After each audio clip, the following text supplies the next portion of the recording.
요한복음 2장 1절에서 11절까지 같이 봉독하겠습니다. 사흘째 되던 날 갈릴리 가나에 혼례가 있어 예수의 어머니도 거기 계시고 예수와 그 제자들도 혼례의 청함을 받았더니 포도주가 떨어진지라. 예수의 어머니가 예수에게 이르되 저들에게 포도주가 없다 하니 예수께서 이르시되 여자여 나와 무슨 상관이 있나이까? 내 때가 아직 이르지 아니하였나이다. 그의 어머니가 하인들에게 이르되 너희에게 무슨 말씀을 하시든지 그대로 하라 하니라. 거기에 유대인의 정결 예식을 따라 두세 통 드는 돌 항아리 6이 놓였는지라.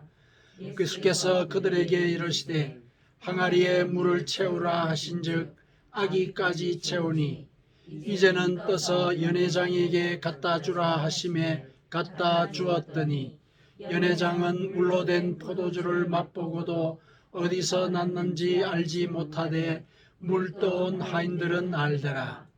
연회장이 신랑을 불러 말하되 사람이 먼저 좋은 포도주를 내고 취한 후에 낮은 것을 내거늘 그대는 지금까지 좋은 포도주를 두었도다 하니라. 예수께서 이 첫 표적을 갈릴리 가나에서 행하여 그의 영광을 나타내심에 제자들이 그를 믿으니라. 아멘. 자, 우리가 지난주부터 요한복음을 같이 읽어 나가고 있습니다. 이제 앞으로 몇 주간 요한복음의 말씀을 중심으로 우리에게 일러주시는 생명의 진리를 같이 묵상하는 그런 시간들을 갖겠습니다.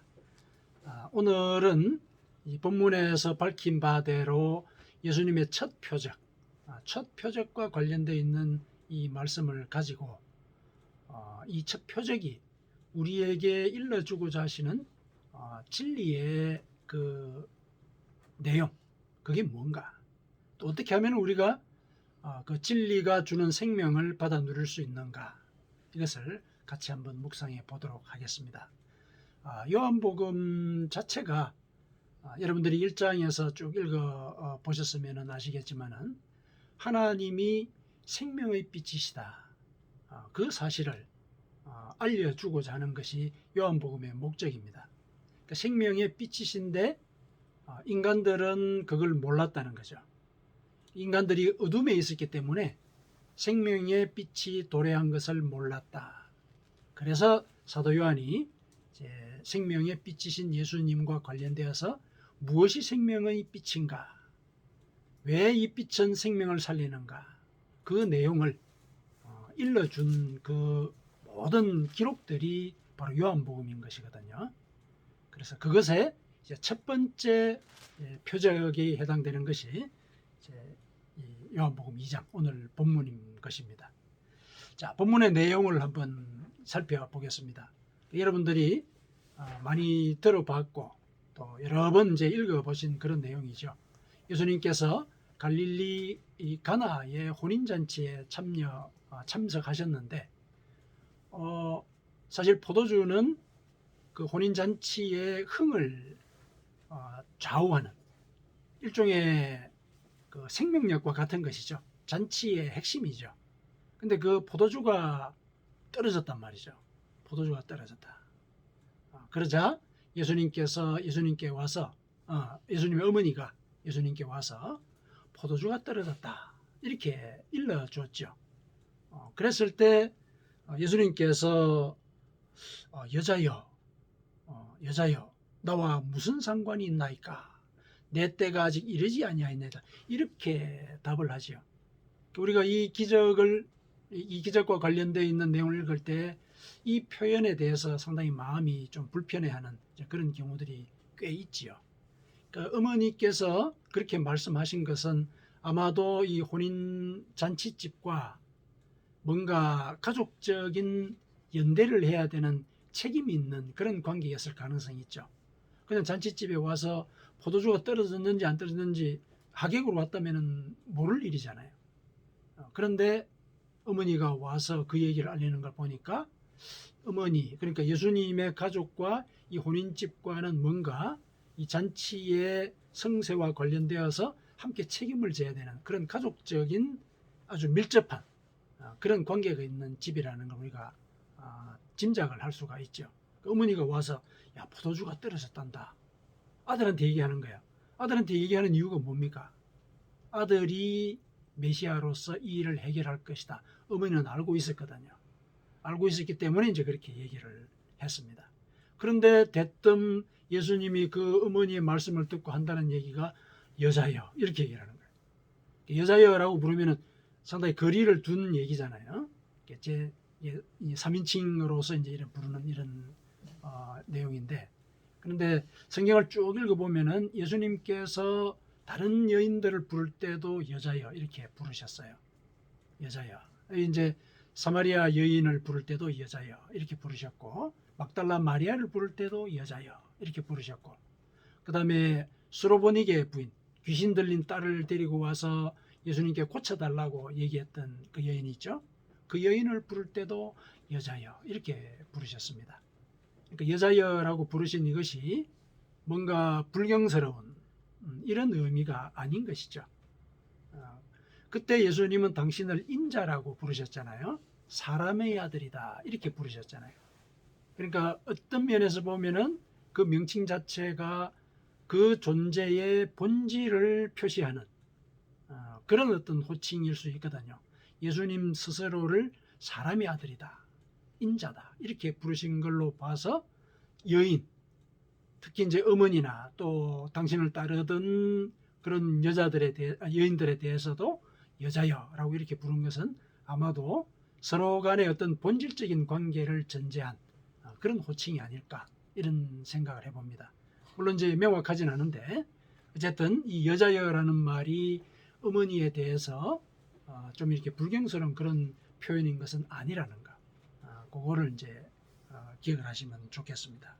자, 그렇게 했는데 나와 무슨 상관이 있습니까? 이렇게 얘기를 했는데 이것도 조금 다소 좀 불경스럽게 생각이 들 수가 있긴 하는데, 이거는 원문을 보면은 그 일이, 그러니까 포도주가 떨어진 그 일이 어머니하고 저하고 무슨 상관이 있습니까? 저하고 어머니하고 그 포도주 떨어진 것과 걱정을 해야 될 일은 아니지 않습니까? 이런 얘기예요. 이런 얘기입니다. 내 때가 아직 이르지 아니하였다 이렇게 또 얘기를 하셨죠. 이때 내 때는 어머니가 저한테 다가와서 제가 메시아인 걸 갖다가 드러내줘라, 포도주가 떨어졌으니까 그거 좀 해결해 가지고 네가 메시아인가 한번 보여줘봐 이렇게 얘기를 하셨지만은, 그런데 제가 지금 그 일을 할 때가 아닙니다 이렇게 얘기하는 거예요. 내 때라는 게 이제 내가 메시아인가, 내가 구세주로 이 땅에 왔다는 사실, 그걸 밝힐 때가 아닙니다 이렇게 얘기를 하신 거예요.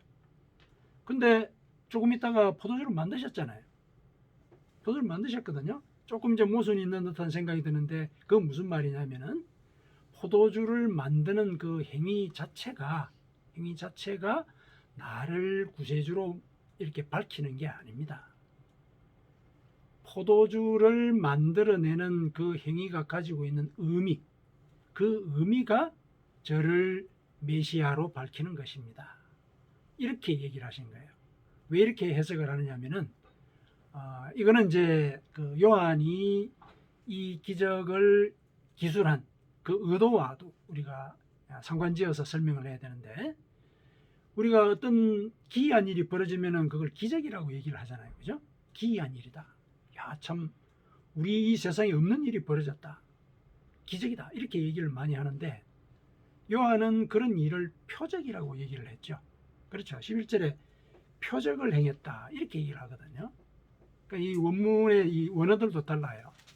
영어를 이제 우리가 얘기를 하면은 기적이라 그러면 뭐 miracle이라든지 wonder 이렇게 표현을 하는데, 표적, 이거는 사인이라고 이렇게 얘기를 합니다. 사인. 표적은 이제 사인이에요. 사인이라는 건 뭡니까? 뭔가 그 이면에 가려진 어떤 의미를 가진 표시잖아요. 그렇죠? 그러니까 예수님께서 행하신 그 행위, 물로 포도주를 만드는 그 행위 자체는 기적인데, 그 행위 자체 이면에 실려 있는 의미가 있다는 거예요. 그래서 그것이 나를 메시아인 것으로 밝히는 겁니다. 이런 차원에서 얘기를 한 것이다. 이렇게 이해를 하시면 됩니다. 그래서 표적이라고 얘기한 것. 왜 요한이 그렇게 예수님의 기적을 표적이라고 얘기를 했을까? 왜 물로 포도주를 만든 이 행위가 뭔가의 의미를 가진 예수님께서 구세주라는 그 사실을 밝히는 의미가 실린 행위일까? 이건 이제 우리가 살펴봐야 되는 것이거든요. 그래서 표적이라고 얘기한 이제 그 의도를 우리가 같이 이제 살펴봐야 되겠습니다. 자, 표적이라고 얘기하는 것은 말씀을 드렸듯이 의미가 실려 있는 그런 어떤 행위다. 자, 물로 포도주를 만든 것은 그러면 어떤 의미가 실려 있는 것이냐? 구체적으로 이 본문의 말씀을 살펴보면서 우리가 같이 한번 묵상을 해 보십시다. 자, 사흘째 되던 날 그랬어요.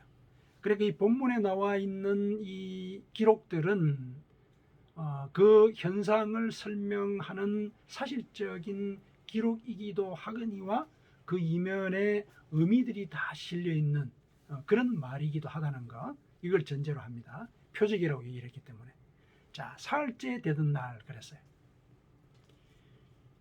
예수님의 인생에 있어서 사흘이라는 것은 굉장히 큰 의미를 갖죠. 그렇죠? 어쨌든 사흘째 되던 날 이랬을 때 사흘째가 언제냐 하는 것은 나중에 조금 살펴보겠지만은 예수님의 인생에 있어서 사흘이라고 하는 것은 죽음으로부터 부활하신 그 날짜잖아요. 그죠? 죽음으로부터 부활하신 그 날짜거든요. 사흘이라고 하는 것은 죽음을 이기고 생명을 부여한 날이다. 그런 날이죠. 예수님 인생에 있어서. 실제로 잔치날에 그런 일이 벌어진 거죠. 잔치날에 벌어졌습니다. 왜 그렇게 얘기를 하냐면은 이 당시에 사람들의 관행이 이렇게 주고받는 일 있잖아요. 주고받는 일, 이런 일들이 형평성을 지켜야 된다는 이런 생각이 아주 굳었다고 그럽니다. 그러니까 예를 들면은 어느 집에서 잔치를 했는데 포도주를 이런 걸 냈다더라. 그래서 같이 가서 대접을 받았어요. 그러면 내가 잔치를 할 때 그만한 포도주를 대접을 해야 되는 거예요. 이게 그 당시의 관행이었다 그럽니다. 그런데 만약에 그렇게 하지 못했다? 그러면은 이제 사람들이 손가락질을 한다고 그래요. 소문을 내는 거죠. 소문을 내게 되면은 사회적인 수치가 되는 거예요.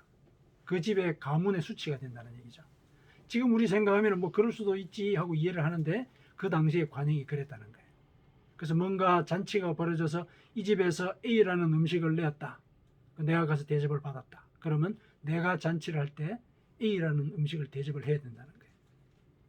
근데 보세요. 이 집에 잔치가 벌어졌는데 포도주가 떨어진 거예요.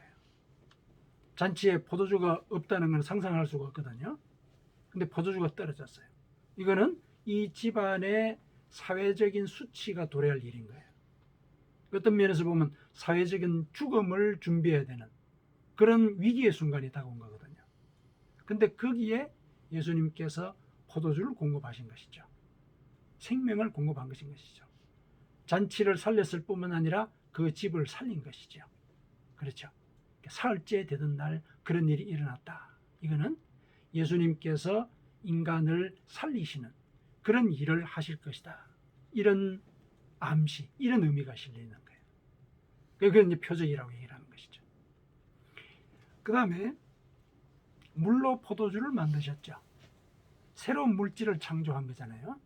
물과 포도주는 분자식 자체가 다르잖아요. 그죠? 분자식 자체가 다릅니다. 이 화학을 전공하신 분이 이제 계셔서 제가 또 얘기는 하진 않겠지만은 분자식 자체가 다르죠. 알코올에는 탄소가 더 들어가거든요. 탄소가 더 들어가요. 새로운 물질이 첨가된 거예요. 이렇게 전혀 다른 물질을 창조하는 것은 그것도 실험실을 거치지 않고 창조하는 것은 하나님만 하실 수 있는 일이죠. 하나님만 하실 수 있는 일이에요. 이렇게 창조라는 것 자체가 하나님만 하실 일이거든요. 그러니까 물로 포도주를 만드셨다라는 사실은 예수님이 하나님이시다. 창조주이시다. 이 사실을 암시하는 겁니다. 그런 의미가 실려 있는 행위라는 거예요. 실제로 요한은 그 사실을 요한복음 서두에서부터 밝히고 있죠. 요한복음 서두에서부터 뭐라고 얘기를 하고 있습니까? 우리 요한복음을 이제 우리가 같이 읽지 않았습니까? 요한복음 서두에 1장 2절에 3절에 그가 태초에 하나님과 함께 계셨고 만물이 그로 말미암아 지은 바 되었으니 지은 것이 하나도 그가 없이는 된 것이 없느니라. 그렇죠? 예수님이 창조주시라는 거예요.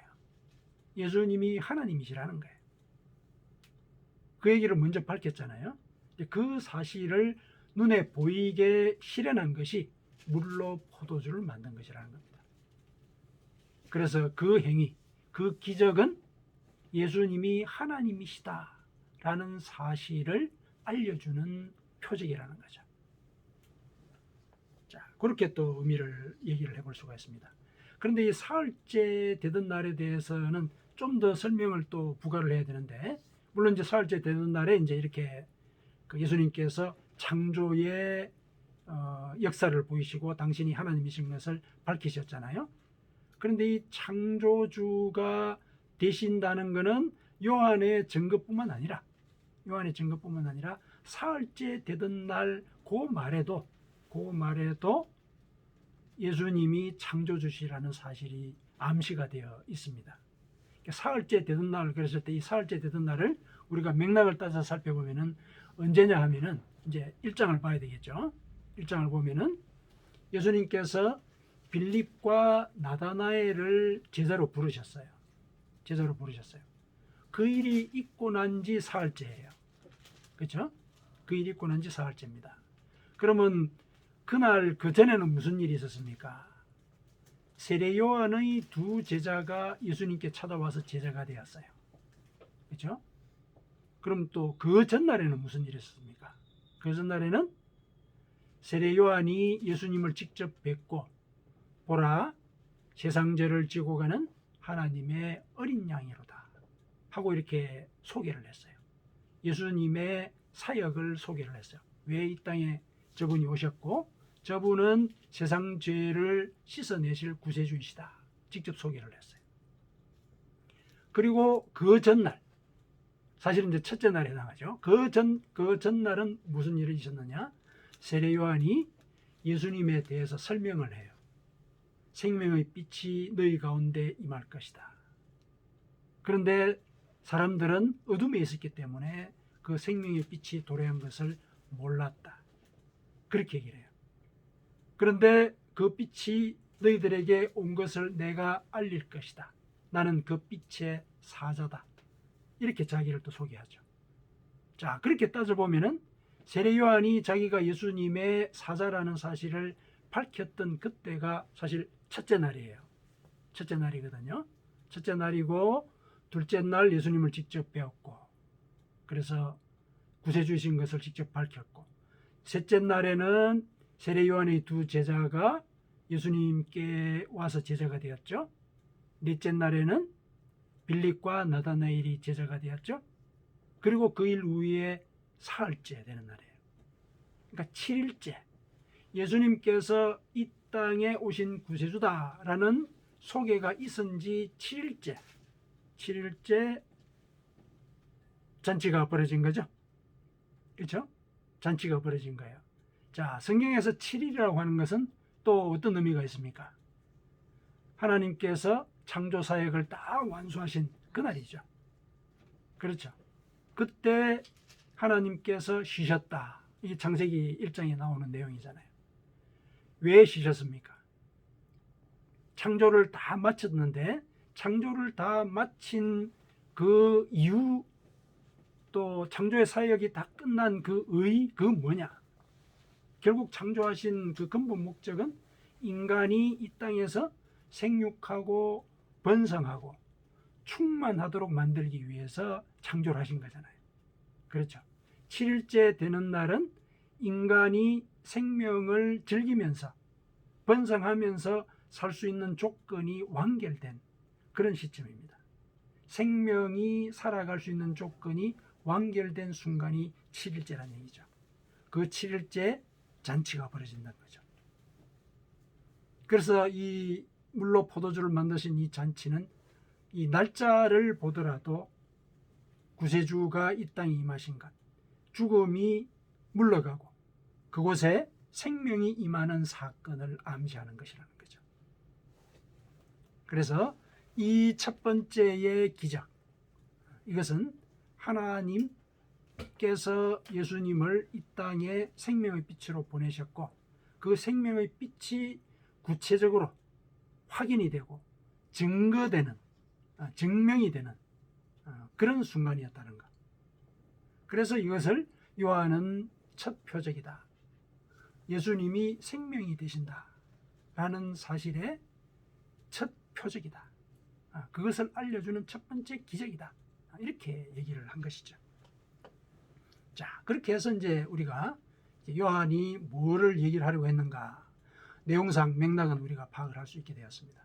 그러면 이제 이 내용을 중심으로 해서, 자, 왜 그러면은 예수님이 생명이신가, 이거 우리가 알아봐야 되겠죠. 왜 생명이신가, 왜 생명이신가. 자, 그걸 같이 한번 살펴보도록 하겠습니다. 실제로 우리가 이제 이 기적이 일어나게 된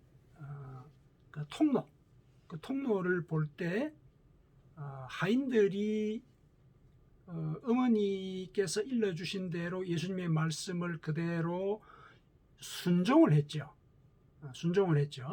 그래서 이제 이 기적이 일어나게 되었는데, 이제 기적이 일어날 수 있게 된 그 바탕 속에는 하인들의 순종이 있었다라는 거, 이걸 우리가 이제 한번 생각을 해볼 때, 예수님의 그 말씀, 그걸 순종을 할 때 생명이 일어나게 된다, 생명이 살아나게 된다. 그렇다면은 그 말씀 자체가 생명이라는 사실이 하인들의 순종에서도 그대로 드러나고 있다라는 것, 이걸 우리가 먼저 전제를 하고 또 넘어가야 되겠습니다. 그래서 하인들의 그 순종한 그 말씀이 바로 예수님이었고, 예수님이 바로 그 일을 이루셨다. 왜냐? 말씀이 육신 가운데 거하시니, 이렇게 또 요한복음이 얘기를 하고 있잖아요. 말씀이 육신이 되니, 그렇게 요한복음에서 얘기를 하고 있는데, 서두에. 그러니까 말씀을 따라서 순종을 할 때 생명이 살아난다. 왜냐? 말씀이 하나님이니까. 그러니까 말씀을 실천한다는 것은 하나님을 우리가 내 마음에 모시고 하나님이 일러주시는 대로 실행을 한다, 이제 그런 의미거든요. 그래서 그 말씀을 우리가 실천을 하는 그 순종의 태도, 그것이 실제로 이와 같은 기적을 일어나게 한다는 것, 그걸 우리가 전제를 하고 우리가 생명이 무엇인지를 살펴봐야 되겠습니다. 생명이라고 하는 것은 결국 죽음 자체를 이겨내는 그 본질적인 힘이죠. 죽음을 이겨내는 것. 사람들이 어둠 속에 있었다 그러지 않습니까? 어둠 속에 있었다. 그래서 생명의 빛이 도래한 것을 몰랐다, 이렇게 얘기를 하죠. 이게 사람들의 본질적인 모습이죠. 사람들은 살아온 대로 생각하는 경험들이 많죠. 그렇죠? 그러니까 그 전에 예를 들면 유대인들은 그 율법에서 지키라고 한 대로 지키려고 노력을 했을 겁니다. 구원을 얻기 위해서. 그런데 그 율법을 그대로 지켜 나간다고 하는 것, 그게 얼마나 어려운 일인가. 그거는 율법의 그 조항수만 봐도 우리가 짐작을 할 수가 있습니다. 율법의 조항수가 613개라 그러죠. 그걸 다 못 지킨단 말이죠. 그런데 율법을 지킨다라고 얘기를 해요. 뭡니까? 위선이 거기에 개입이 되는 거죠. 지키고 있지 않으면서도 지키는 척하는 것이죠. 사람들이 어둠 속에 있는 거예요. 자기 자신의 이 본질적인 모습을 못 본다는 얘기죠. 어둠 속에 있는 겁니다. 그런데 참 자유를 주시고자 그런 율법의 구속으로부터 인간들을 구원하고자 생명의 빛이 이 땅에 임했는데 인간들은 몰라봅니다. 알지를 못하죠. 그래서 예수님께서 말씀으로 그 사실을 깨우쳐 주십니다. 실제로 물로 포도주를 만든 것도 말씀만 하신 거거든요. 그렇죠? 말씀만 하신 거예요. 말씀만 하셨는데도 생명을 살리는 일이 벌어졌죠. 그러니까 말씀이 생명을 살린다는 거예요. 그러면은 내가 생명을 내가 생명 속에서 살고자 한다면은 말씀을 실천해야 되는, 말씀에 순종해야 되는 그런 이제 요구가 거기에 실려 있는 것이죠. 그 말씀에 순종해야 된다. 그것을 실제로 하인들의 행위를 통해서 우리에게 보여줬거든요. 말씀에 순종해야 된다. 그러니까 예수님은 하나님으로서 이 땅에 오셨지만은 또 인간의 몸을 입고 계셨잖아요. 그런데 우리에게 말씀에 순종하라고 요구를 하시는 반면에 당신께서도 하나님의 말씀에 순종하는 본을 보이셨어요. 그게 무슨 말이냐면은 여자여 나와 무슨 상관이 있습니까? 내 때가 아직 이르지 아니하였습니다. 이렇게 얘기한 그 말 속에 예수님도 하나님의 말씀에 순종했다. 이런 사실이 숨겨져 있습니다. 내 때라고 하는 것은 하나님께서 일러주신 때예요. 내 때. 그러니까 예수님께서 메시아인 것을 이 세상에 밝힐 그때거든요. 그때가 아직 이르지 아니하였다. 이 얘기는 뭐냐면은 나는 어머니가 요구하신 대로 물로 포도주를 만드는, 혹은 어머니는 그 생각은 못했겠죠. 물로 포도주를 만드는 그 생각은. 어쨌든 포도주를 공급하도록 어머니가 요구하신 그 명령에 따라서 제가 메시아인 걸 드러내는 것이 아니라 하나님께서 말씀하신 방식과 그 시점에 제가 메시아인 걸 드러내겠습니다 라고 말한 것과 같은 거예요. 그 말씀 자체가 내 때가 아직 이르지 아니하였습니다. 이거는 하나님께서 일러주시는 그때에 내가 메시아인 걸 밝히겠습니다, 이렇게 얘기를 한 거거든요. 그래서 그 시점이 다른 의미로 드러나게 되는 거예요. 물로 포도주를 만드는 그 기적 이면에 내가 메시아인 것을 드러내는 어떤 의미를 실어 놓겠다는 것, 그거는 하나님의 뜻이었다는 거죠. 그래서 그 뜻을 실행하는 방식으로 제가 하나님의 말씀을 따라서 이 일을 하겠습니다, 이렇게 얘기를 한 거거든요.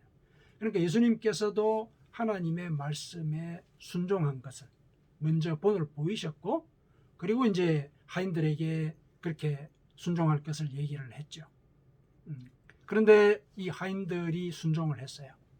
사실 우리가 그 상황을 한번 생각해 보십시다. 잔치집이 얼마나 바빠요. 할 일도 참 많거든요. 그런데 하인들은 알 거 아니에요. 포도주가 떨어졌대. 이 발등에 불이 떨어졌거든요. 그런데 하객으로 온 누군가가 사실은 잔치와는 상관없는 일을 시키는 거 아니에요. 물등에 물을 가득 채워라. 이거는 사실은 손님들이 처음 들어올 때 손을 씻으려고 거기다가 채워놓는 거거든요. 그러니까 잔치가 한창 진행이 되었다면 물통에 물을 채울 이유가 별로 없어요. 긴급한 일도 아니고. 근데 그 일을 시킨 거죠. 하인들로서는 화를 낼 법도 하죠. 아니면 반문할 법도 해요.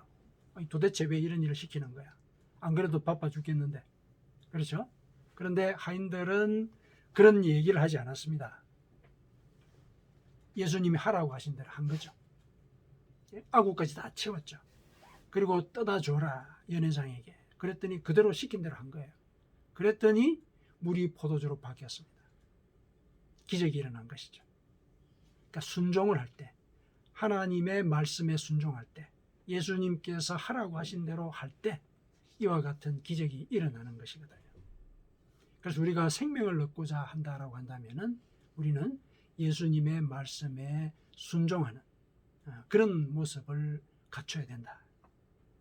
그게 이제 이 오늘의 이 기적이 일러주는 말씀의 의미죠. 그러면은 어떤 말씀에 순종해야 되느냐? 이걸 이제 우리가 알아봐야 되겠죠. 어떤 말씀에 순종해야 되느냐? 생명을 살리고자 한다면은 어떤 말씀에 순종해야 내가 구원의 진리를 깨닫고 구원의 길을 가게 되느냐? 그것도 이 본문 속에 또 암시가 되어 있습니다. 자, 거기 묘사를 보면은 그 집에 그 물 항아리가 있었다.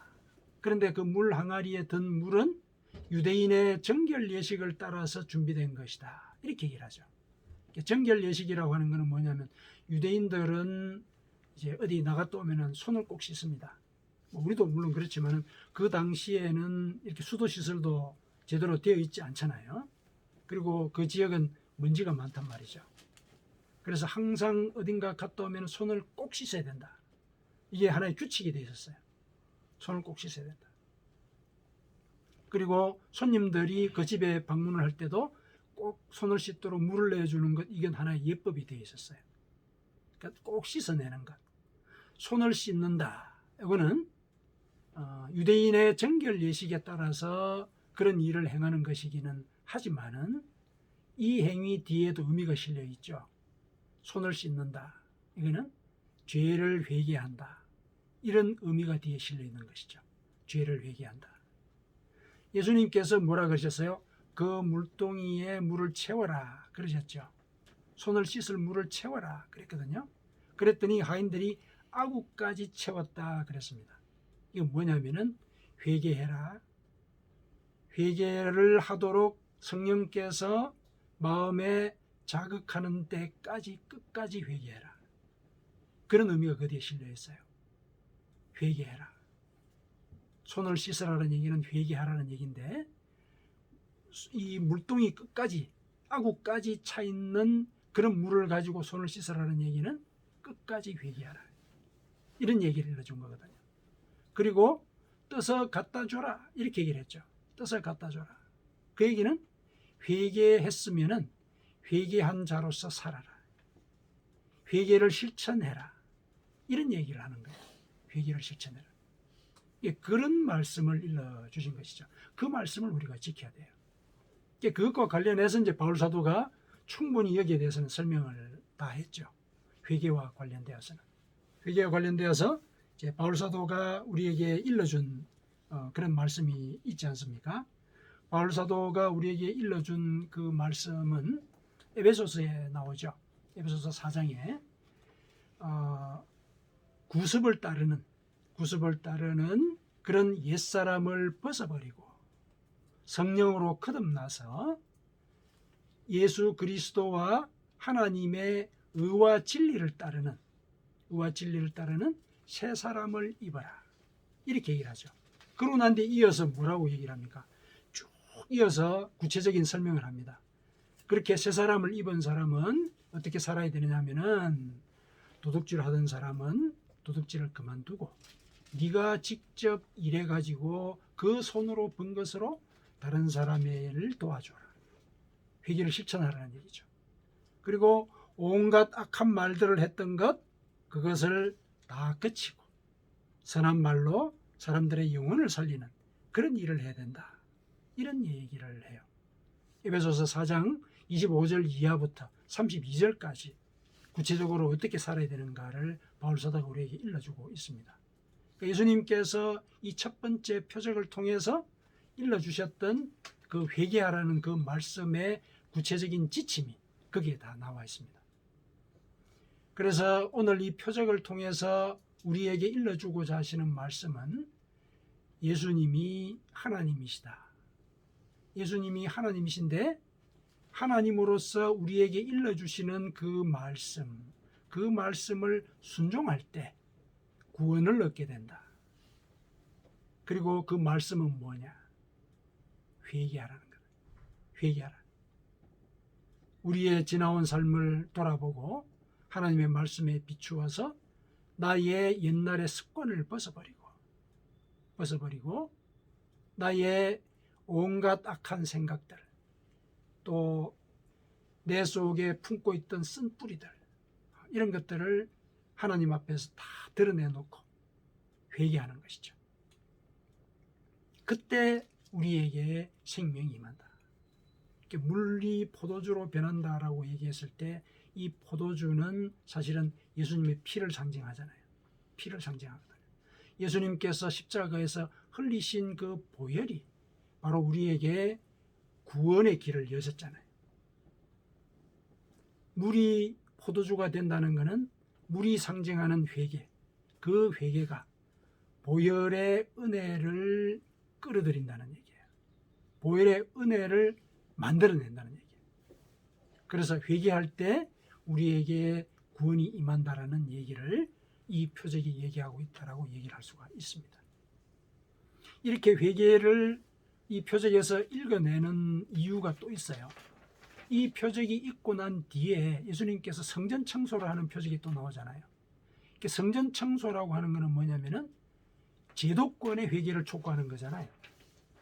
이 교회 제도가 장사 속을 앞세워 가지고 그거를 하나님을 위한다는 명분만 내세웠지, 이 교회가 기도하는 집이라는 그런 기능을 회파를 시켜버렸잖아요. 훼손을 시켰죠.